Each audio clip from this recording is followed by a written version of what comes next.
डाळींचे आप्पे बनवणार आहोत। हे आप्पे एकदम हेल्दी आहे, प्रोटीन युक्त आहे। तर चला आपण रेसिपीला सुरुवात करू। करण्यासाठी एक मोठी वाटी एवढी मी साधे तांदूळ घेतलेले आहे। प्रमाण आपल्याला सेम ठेवायचं आहे, जेवढे तांदूळ तेवढ्या प्रमाणात आपण डाळी घेणार आहोत। मसूर डाळ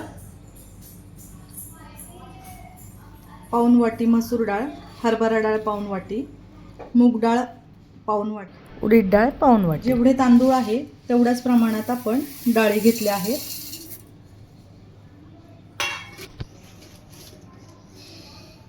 1 कप एवढे पोहे, मेथ्या। हे सर्व मिश्रण आपण पाण्याने स्वच्छ धुवून घेणार आहोत। आता आपण हे स्वच्छ पाण्याने धुवून घेतले आहे। तर आता आपण यामध्ये पाणी टाकून एक 5 ते 6 तास भिजत ठेवणार आहोत। आता आपण हे 5 ते 6 तास भिजत ठेवू। हे बघा, हे व्यवस्थितपणे भिजलेले आहे। हे आता आपण वाटून घेऊयात। बघा, हे आता आपण वाटून घेऊयात। एकदम फाईन पेस्ट करायची नाहीये, आपण थोडेसे जाडसरच हे वाटणार आहोत। हे बघा, हे आपल्याला इडली सारखेच जाडसर वाटून घ्यायचे आहे। हे थोडंसं पाणी आपण यात घालून घेऊयात। डोशासारखे करायचे नाही। आता हे आपण 8 ते 10 तास किंवा एक रात्रभर झाकून ठेवूयात आंबवण्यासाठी।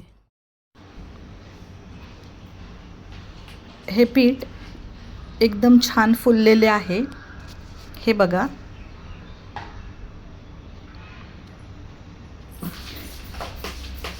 व्यवस्थितपणे पळीने आपण हलवून घेऊयात।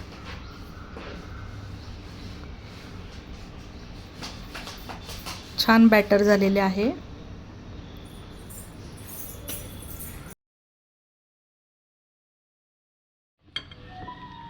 याच्यामध्ये आता आपण आपल्या आवडीप्रमाणे व्हेजिटेबल्स घालून घेऊयात। तुम्ही तुमच्या आवडीप्रमाणे कोणते व्हेजिटेबल्स टाकू शकता। आल्याची पेस्ट, एक मिरची बारीक कट केलेली, खिसून गाजर, बारीक चिरलेला कांदा, बारीक चिरलेली ढोबळी मिरची, कोथिंबीर, चवीनुसार मीठ। हे बॅटर आपण व्यवस्थितपणे एकत्र करून घेऊया।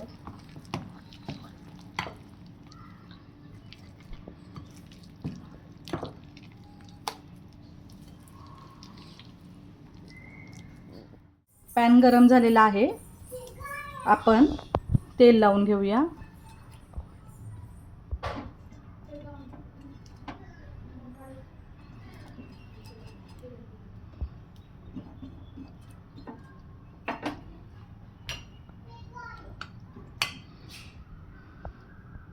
पॅन मध्ये बॅटर घालून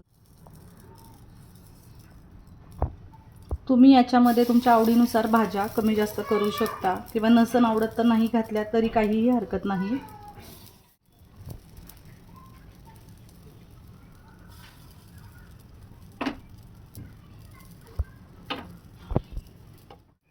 तुम्हाला जर चीज आवडत असेल तर छोटे छोटे चीजचे क्यूब्स करून तुम्ही याच्यामध्ये घालू शकता। छान लागतात, मुलांना आवडतात।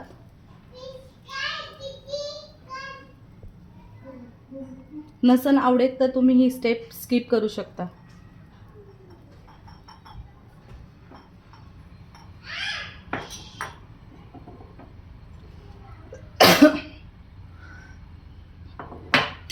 त्याच्यावर परत थोडं थोडं आपण बॅटर घालून घेऊया।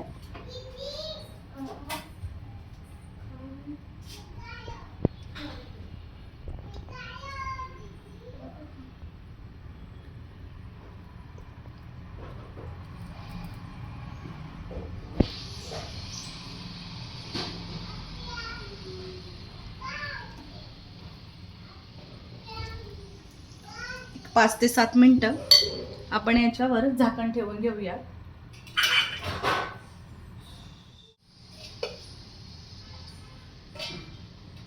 आपण हे वाफळून थोडेसे तेल लावून घेऊया, म्हणजे मागच्या साईडने चिकटणार नाही.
बघा, दोन्ही साईडनी व्यवस्थित भाजले गेलेले आहेत.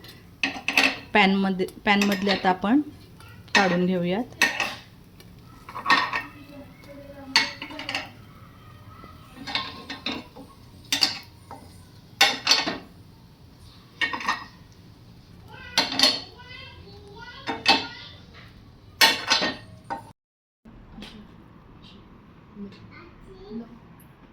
आपले रेडी झालेले आहे, प्रोटीन युक्त हेल्दी. हे बघा आहे, टेस्ट करून बघूयात आपण. गरम मस्तच. तर तुम्ही हे हेल्दी रेसिपी आहे, नक्कीच ट्राय करा आणि ट्राय केल्यानंतर मला सांगा तुम्हाला हे रेसिपी कशी वाटली. तोपर्यंत बाय.